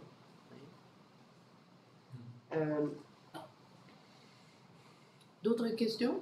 Oui. Oui, moi j'avais deux questions. Premièrement, comment est-ce que les civils reconnaissaient la nationalité des aviateurs qui étaient tombés au sol? Est-ce que c'est par l'uniforme, par la langue parlée? Et ma deuxième question c'était est-ce qu'il y a des cas où des aviateurs ont fait semblant d'être une autre nationalité pour éviter des représailles?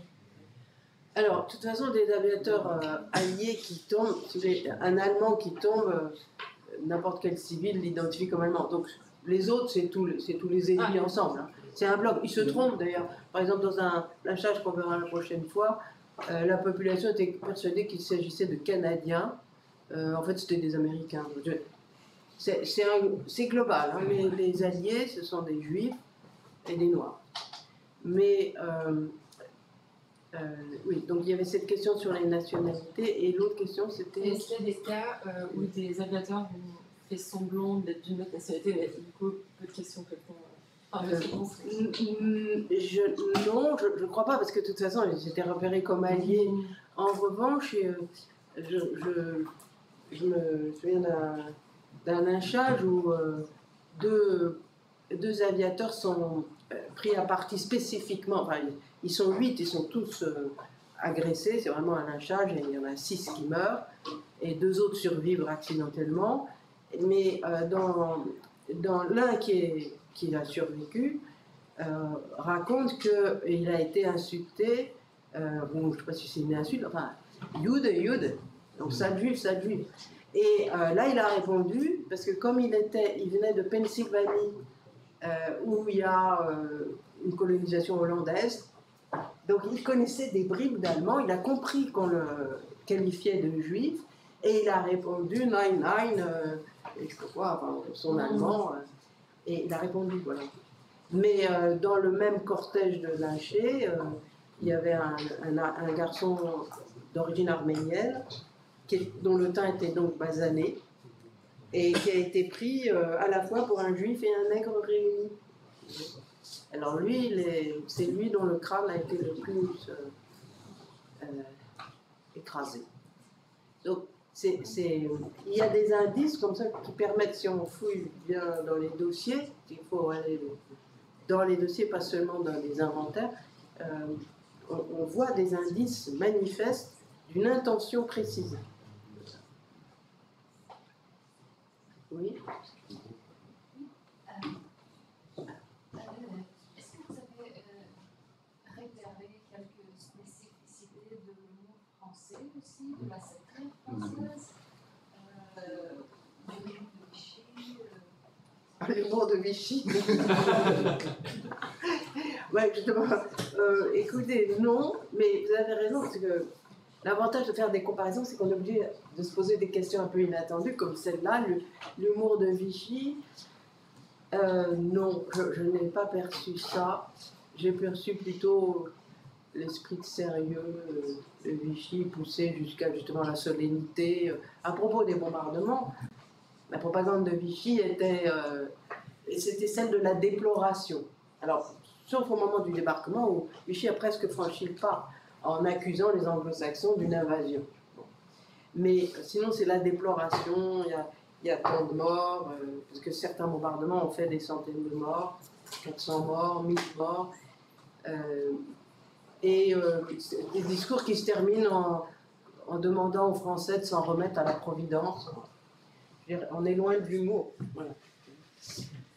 Donc j'ai pas vu, mais je peux chercher, mais j'ai pas vu l'humour dans la presse de Vichy. Et puis, de toute façon, à partir de 1942, c'est même plus la presse de Vichy, c'est une presse nazie de langue française. Donc, on retrouve les mêmes caractéristiques qu'en Allemagne. Un peu atténuées, quand même. Peter, tu voulais poser une question? Tu as aussi passé une autre carte. Maintenant, elle est juste passée, mais la première fois, tu l'as mentionné, où il y a des tâches par lieu où est passé un pilote sur sa trajectoire vers le retour. Oui. Et il me semble qu'il y avait aussi plusieurs tâches en Allemagne, qui montrerait donc qu'il y a aussi des pilotes qui ont réussi à survivre et à regagner l'Espagne, la France jusqu'à la Grande-Bretagne, après avoir été descendus en Allemagne. Et du coup, ça pose la question de est-ce qu'ils l'ont fait sans aucune solidarité, ou est-ce que ces pilotes ont parfois aussi pu compter sur des solidarités sur place? Voilà. Là, il y a des tâches en Allemagne. Alors, là, il y a des tâches en Allemagne. Mais ce ne sont pas des pilotes tombés, à l'exception de peut-être quelques unités qui ont eu la chance de tomber à la frontière belgo-allemande ou néerlando-allemande. Alors, qui arrivent à passer la frontière, c'est très difficile, mais il y en a qui y arrivent. Là, ce ne sont pas des pilotes tombés, ce sont, d'ailleurs, il y a aussi des soldats qui étaient prisonniers de guerre dans les camps de l'Est et qui arrivent à traverser l'Allemagne. Et donc là, c'est les villes traversées. Et je me suis amusée à compter le temps moyen de traversée de l'Allemagne quand on était fugitif. Le temps moyen, c'est 6 jours. Tandis que le temps moyen de traversée de la France, c'est 87 jours. C'est pas parce que traverser, c'est plus difficile en France. C'est l'efficacité du Deutsche Bahn. C'est que en Allemagne, c'est impossible. C'est qui tout double. C'est vous vous jetez dans le train Et si ça marche, mais ça marche tout de suite. Et sinon ça rate. Et donc, il n'y a que 150 prisonniers de guerre qui ont réussi à traverser l'Allemagne, quand même, sur toute la guerre. C'est vraiment des astres. C'est des as de l'économie. Et donc, sans aucun contact avec la population. La population, et surtout les jeunes, sont le premier ennemi. Il y avait une... Oui. Si, quand je t'entends sur l'efficacité de la propagande, est-ce que ça ne soulève pas aussi la question, finalement, du caractère totalement contre-productif des campagnes de bombardement? Parce que, finalement, de ce point de vue, oui, ce qu'on aurait pu espérer, une fois que le débarquement avait réussi, c'était une rébellion, de l'insubordination, de la désertion, comme ça s'était produit en 17. Il y a eu cette tentative d'assassinat d'Hitler en juillet 1944, mais c'était surtout pas une initiative populaire. Est-ce que les bombardements, finalement, on estime quand même que leur efficacité militaire a été réduite parce que l'économie de guerre nazie a réussi à mettre à l'abri l'essentiel de ses centres de production, parce que l'effet principal n'a pas été de souder la population avec le régime et d'offrir une preuve tangible que finalement l'ennemi était génocidaire et que la défaite de l'Allemagne se solderait par l'extermination du peuple allemand. On n'a qu'à voir les bombardements. Donc est-ce qu'il n'y a pas là un indice que la campagne de bombardement a été totalement contre-productive à l'échelle de la guerre? En tout cas, à l'échelle du moral allemand, le moral allemand, la forteresse assiégée, c'est renforcé, c'est resserré sur ses principes nazis et sur l'adoration du chef. Sur le plan militaire, l'historiographie a bougé depuis quelques années et elle est moins négative.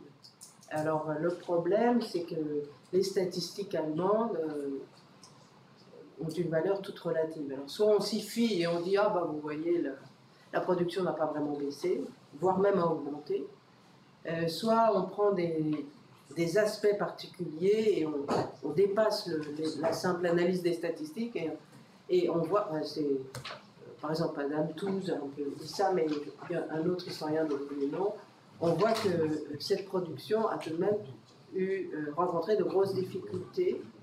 Et en plus, alors moi je ne suis pas spécialiste de cela, mais quand je vois les problèmes causés au sol par les bombardements, j'ai du mal à croire que ce n'est pas une incidence sur la production. Mais des problèmes quotidiens, et je dirais stupides. Et donc les déplacements de population forcés, je sais pas, les ouvriers qu'on envoie travailler à 300 km, je pense que leur enthousiasme à l'usine a dû quand même... bon, mais ça c'est plus difficile à mesurer, mais c'est un peu je dirais du bon sens au ras des pâquerettes. Bon. Mais c'est certain que... Et d'ailleurs c'est drôle parce que les Anglais au contraire ont très bien tenu face au bombardement. Ils auraient pu se dire, ça va être pareil... Et non, ils n'ont pas pensé à ça. Enfin, il ne semble pas. Dans les deux cas, les campagnes de bombardement de l'ennemi ont soudé une population autour de son gouvernement, que ce soit en Allemagne, que ce soit en Grande-Bretagne. D'ailleurs, même aujourd'hui, on souligne quand même que les campagnes de bombardement russes ont soudé la nation ukrainienne d'une façon sans précédent autour de son gouvernement, de son président, et même de l'idée même de la nation. Oui, c'est ça. Oui, je me demandais, on sait qu'il y a quand même eu de la résistance active, passive en Allemagne par les Allemands. Je me demandais, dans vos recherches historiques, est-ce que vous avez trouvé des cas d'aviateurs qui avaient été récupérés entre bonnes mains de résistants allemands? Presque pas. Non. J'ai trouvé, je crois que j'en avais parlé la première fois. Mais résistant dans son sens large, ça peut être aussi de manière passive des gens qui se disent oui, j'entends la politique de lynchage, mais je la cautionne pas. Alors, non, ça, on trouve, parce que non, des Allemands qui cachent des aviateurs, il n'y en a pas. Non, il n'y en a pas. Ce que j'ai trouvé, c'est de l'aide très ponctuelle, bon, enfin ça se compte sur les doigts d'une main, à l'égard de prisonniers de guerre qui s'échappent de camps. C'est autre chose. Hein. L'aviateur, je n'ai pas trouvé, mais en revanche, quand j'étudie de près certains lynchages, j'essaye justement de voir si dans la foule, il n'y a pas quelqu'un qui dit ben, c'est pas comme ça qu'on fait, etc. Alors, ça, j'en ai trouvé quelques-uns, mais tout à fait isolés et ensuite immédiatement menacés par les autorités. Un dont je sais qu'il a été envoyé, mais je pense temporairement dans un camp de concentration. Un autre qui a été menacé par le parti et les autorités locales et qui était un vétéran de la Première Guerre mondiale et qui donc probablement ne s'était pas laissé nazifier et qui a intervenu pour dire que dans la guerre précédente on ne faisait jamais ça, que c'était déshonorant, etc. Donc lui il a été menacé, je ne sais pas ce que c'est devenu, est-ce qu'il a été arrêté. J'ai aussi une femme dans un bombardement sur Munich tout l'immeuble est descendu à la cave, avec femmes et enfants essentiellement. Et elle voit, de l'autre côté de la rue, un aviateur blessé. Elle va le chercher et elle le met à l'abri dans la cave. Arrive le représentant local des Air Wardens, des gardes de la Luftschutz, de la sécurité aérienne, accompagné d'un gestapiste qui l'insulte pour avoir protégé et qui commence à cogner l'aviateur blessé au sol. Cogner un blessé au sol, je considère que c'est le début d'un lynchage. Et à ce moment-là, la femme proteste, parce que les enfants sont là, vous n'avez pas honte devant les enfants, etc. Mais en tant que mère de famille, elle n'avance pas de grands principes. D'ailleurs, elle a raison de ne pas aller de ce côté-là. Et après quoi, l'aviateur est emmené et il est assassiné dans la banlieue de la ville. Et après quoi, cette femme est régulièrement menacée par le Air Warden, j'oublie comment ça dit en allemand, le Luftschutzwacht, je crois, quelque chose comme ça. Et donc, elle a vécu la fin de la guerre, ça se passait en juin 1944, donc encore un an, avec un garde local qui, chaque fois qu'il la croise dans la rue, lui dit « Alors, tu aimes toujours les Américains ?» Et ça fait peur, dans le régime nazi, d'entendre des choses là. Et donc, voilà, c'est ce genre de cas, mais vraiment peu nombreux. Oui ? Oui. Moi, je voudrais me placer sur le plan moral. Je voulais avoir votre réaction. Le pilote qui est en guerre, qui vient avec son avion, il vient avec l'intention de tuer, de bombarder. Mais les lois font que quand il est tombé, on ne peut plus le lyncher, il faut respecter, il y a une loi qui le protège. Est-ce que ce n'est pas pour se donner une bonne conscience que, par exemple, il faille le juger et le condamner, hein? Et cette condamnation peut être la mort. Oui. Mais on pouvait les tuer par le lynchage. Mais non, on va d'abord le juger et peut-être après l'exécuter. Je ne sais pas si je vous fais comprendre. Non, je ne comprends pas quelle est la question. En fait. La question c'est, ceux qui font le lynchage, ils peuvent arriver à tuer le pilote. Mais le pilote, il venait pas avec des bonnes intentions. Son intention, c'est de tuer. OK?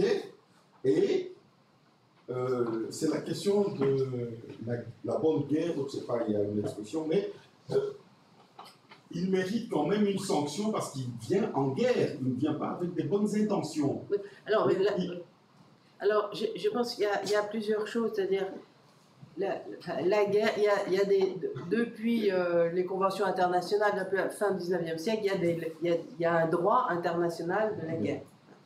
Donc ce droit dit, celui qui est en uniforme et qui a lâché des bombes, il n'a pas forcément l'intention de tuer, c'est compliqué, parce qu'il peut dire, moi je bombarde des usines. Et donc celui-là, il est protégé. Mais si il est prouvé qu'il a cherché intentionnellement à lâcher ses bombes sur une foule, par exemple, alors là, il y a matière à jugement. Et pour ça, il y a des tribunaux. Chaque armée a des tribunaux qui je ne sais pas si ça a jamais fonctionné, mais en principe, chaque armée a des tribunaux pour juger cela. Et par exemple, la question s'est posée en juin 1944, parce que je ne sais pas très bien sur quelle base, tout d'un coup, Hitler a dit que les Alliés mitraillaient en rase-motte des civils allemands. Et que donc, quand ils tombaient en parachute ou en atterrissage forcé, il fallait les tuer aussitôt. Alors, Hitler dit ça à l'état-major de la Wehrmacht, qui est un peu embêté parce que c'est contraire aux conventions de Genève, et puis il y a déjà, je crois, au moins 200 000 prisonniers allemands aux mains des Britanniques. Enfin, bon. Et à ce moment-là, finalement, après avoir hésité, la Wehrmacht dit non, on ne va pas faire ça, mais on va laisser faire les civils. Sous-entendu, on va laisser faire les lynchages, finalement, ça revient au même. Voilà. Mais normalement, il y a des tribunaux qui auraient pu juger ces mitraillages de civils délibérés. Parce que là, c'est délibéré. Sauf qu'on peut toujours discuter, parce que si un chasseur poursuit un train, comme ça a été beaucoup le cas en 1945 sur l'Allemagne, il y a eu beaucoup de mitraillages, il faut bien dire, de civils. Si un chasseur poursuit un train pour attaquer la locomotive, bon, il va tirer sur le train, s'il y a des passagers, les passagers vont mort, etc. Donc la frontière est très difficile à établir. Voilà. Mais normalement, il y a des tribunaux pour ces exactions. Et là, je crois que ça n'a jamais été mis en œuvre. Oui. J'avais une question sur l'accès aux abris aériens en Allemagne nazie. Parce que l'Allemagne nazie, surtout à partir de 1943, est une société de travailleurs immigrés. Dans les centres industriels, il y a beaucoup plus de travailleurs immigrés étrangers que de travailleurs allemands, parce que ceux-là, ils sont au front. Il y a 1 million de travailleurs étrangers en Allemagne. Et on a beaucoup de récits de travailleurs déportés ou volontaires en Allemagne pour qui les bombardements alliés ont été le principal traumatisme, mais des récits assez incohérents sur leur accès aux abris aériens. Est-ce que tu as des éléments sur est-ce qu'on disait que les abris aériens étaient interdits aux Juifs? On sait qu'a priori, les travailleurs français, belges, irlandais avaient accès aux abris. Est-ce que les Ostarbeiter y avaient accès? Est-ce qu'il y avait une racialisation qui prioritisait l'accès aux abris dans ces centres industriels où finalement presque une majorité de la population était étrangère? Alors, je n'ai pas d'informations très solides, mais j'ai des aperçus par-ci, par-là. Le cas que j'ai étudié de plus près, c'est celui de la ville de Rüsselsheim. Et là, lors du bombardement, des bombardements de la ville, qui a fait, si je ne me trompe, 170 morts dans les travailleurs étrangers, c'était essentiellement des Ostarbeiter. Et tandis que, a priori, mais ce serait vérifié, je pense que les Blancs de l'Ouest avaient accès aux abris, mais alors pas les Juifs et puis pas les Ostarbeiter. Et là, dans ce cas précis, leur baraque était contre l'usine, donc c'était les premières cibles. Mais on pourrait penser qu'une logique industrialiste ait conduit dans certains cas les entrepreneurs à demander à ce qu'il y ait de la place pour leurs Ostarbeiter. C'est bien possible, mais c'est pas sûr. Parce que la hiérarchie raciale, elle joue un grand rôle. Par exemple, quelquefois, pour enterrer les aviateurs lynchés, qu'est-ce qu'on mobilisait pour creuser un trou? Parce que c'était on creusait un trou, c'était les prisonniers russes. C'est-à-dire les travaux les plus pénibles à tout point de vue, c'est les Russes. Les Russes étaient en bas de l'échelle. Donc, voilà, j'en sais pas plus. Oui. Le fait que vous dites que les Russes étaient vraiment mal d'échelle, est-ce que ça explique la différence de traitement envers les pilotes soviétiques quand vous avez expliqué qu'ils étaient directement éliminés plutôt que... Les pilotes soviétiques qui tombaient. Alors, je suis mal informée parce qu'il faudrait travailler de plus près avec quelles archives à l'est, parce que ça se passe à l'est, sur le territoire en gros de l'ouest de l'URSS actuelle et de la Pologne essentiellement, et aussi en Roumanie. Est-ce qu'il y a-t-il des civils qui essayaient de protéger des pilotes alliés dans ces régions-là, enfin plutôt des pilotes russes dans ces régions-là? C'est possible. Mais enfin, les Polonais n'aimaient pas beaucoup les Russes, comme vous savez, donc c'est pas très, ça saute pas aux yeux. Et quant à l'armée allemande, elle était barbare vis-à-vis des Russes. Il y avait aucun... Les Russes n'étaient même pas, l'URSS, enfin, c'était le prétexte, n'ayant pas signé la Convention de Genève, contrairement à l'Allemagne. Les Allemands, officiellement, c'était la raison pour laquelle les Allemands ont laissé mourir de faim de 3 à 5 millions de prisonniers de guerre russes. Donc, vous voyez, le traitement que pouvaient espérer les Russes, je crois. On a quelques témoignages des Français se trouvant à l'Est, je ne sais plus très bien pour quelle raison, peut-être dans des camps de prisonniers à l'Est, qui ont été le témoin d'atrocités commises sur des pilotes russes. Il y en a quelques-uns. Rawaruska. Comment? Rawaruska. Oui. Camp disciplinaire du côté de Lviv. Voilà. Et aussi même plus au nord.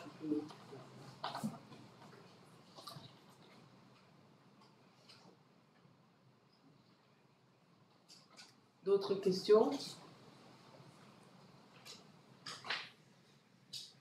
Juste une remarque, c'est pas vraiment une question, mais je viens d'avoir visité à Stuttgart le musée Mercedes, je ne sais pas si vous connaissez. Non, je ne connais pas. Ça vaut la peine, c'est magnifique. Oui. Le bâtiment est très très beau, mais en plus, il raconte toute l'histoire de l'industrialisation et des conquêtes de l'Allemagne. Quand on passe dans la période de la guerre, il ne parle plus des Allemands, il parle des nazis. Oui. Et ce qui est très intéressant, c'est qu'on a l'impression qu'ils parlent de quelqu'un d'autre que de eux-mêmes. D'une autre planète. Et donc, ça m'a fort frappé quand on le visite, parce que ce que vous démontrez est l'inverse, c'est qu'on vous donne l'impression qu'il y a eu quelque chose qui est tombé sur les Allemands qui n'était pas eux, qui a pris leur place pendant un certain temps et qui a disparu tout de suite dès le lendemain. Alors que ce que vous venez de démontrer, c'est que bien au contraire, la population a suivi le mouvement assez structurellement, je dirais. Oui, oui. Mais alors tous les historiens ne sont pas de mon avis, et je pense qu'une partie des Allemands ne Sans doute, oui. pas de mon avis. Mais ce que vous dites, ça se constate aussi chez les étudiants. Les étudiants pour qui l'époque nazie, ça s'est passé quelque part, enfin, c'est tout à fait, ça n'a rien à voir avec l'Allemagne. Moi, je suis persuadée que du contraire. Souvent, j'emploie cette expression, mais elle est peut-être un peu provocante, d'une Allemagne germano-nazie. C'est-à-dire qu'il y a une culture allemande sur laquelle se greffe une culture nazie, et ça produit ce résultat qui est tout de même extraordinaire. Ce qui s'est passé, ça ne s'était jamais produit, et ça ne s'est jamais reproduit depuis, par son ampleur et par sa gravité. C'est un phénomène, on ne dit pas assez que c'est absolument inouï. Et donc l'inouï, ça ne vient pas de nulle part. C'est mon sentiment. Dans la même veine, on va même aller plus loin, que finalement, l'analyse que tu développes ici est incompatible avec l'idée du totalitarisme. Le totalitarisme qui est finalement basé essentiellement sur la répression et pas sur le consentement. Or là, l'accent est quand même très fort. Si les Allemands agissent ainsi, ce n'est pas parce que la Gestapo les ordonne de lyncher des pilotes, mais c'est parce qu'ils sont convaincus par ce qu'ils font. Oui. Parce que, et la même théorie du totalitarisme, finalement, était si populaire, y compris en Allemagne, après la guerre, parce que ça leur permettait de se présenter comme la première victime du nazisme. Oui, les premiers pays occupés oui, par le nazi. Oui, le mot consentement est essentiel, et d'ailleurs, il y avait dans le nazisme une grande marge de liberté. Et ces lynchages, ils ont lieu en plein air, en public, dans la rue, dans la campagne, c'est presque joyeux. Et donc, c'est la volonté du peuple. Elle n'est pas du tout imposée d'en haut. La dictature n'était pas telle, par exemple, si on prend la révolution culturelle, oui, c'est un peu pareil, tout le monde est dans la rue et on lynche des bourgeois, des bourgeois imaginés et des ennemis de classe imaginaires. Mais là, ça allait beaucoup plus loin parce qu'il y avait à la fois une spontanéité, bon, construite, mais une spontanéité, mais il y avait aussi une obligation. Et on a des récits d'anciens gardes rouges qui montrent bien l'obligation qui pesait sur eux de battre le professeur. Et ils n'aimaient pas trop certains d'entre eux. Ils n'étaient pas prêts encore. Tandis que là, en Allemagne nazie, il n'y avait aucune obligation. C'était vraiment toute liberté. C'est pour ça que, en effet, le terme totalitarisme en Allemagne nazie, c'est oui et non, quoi. Merci beaucoup.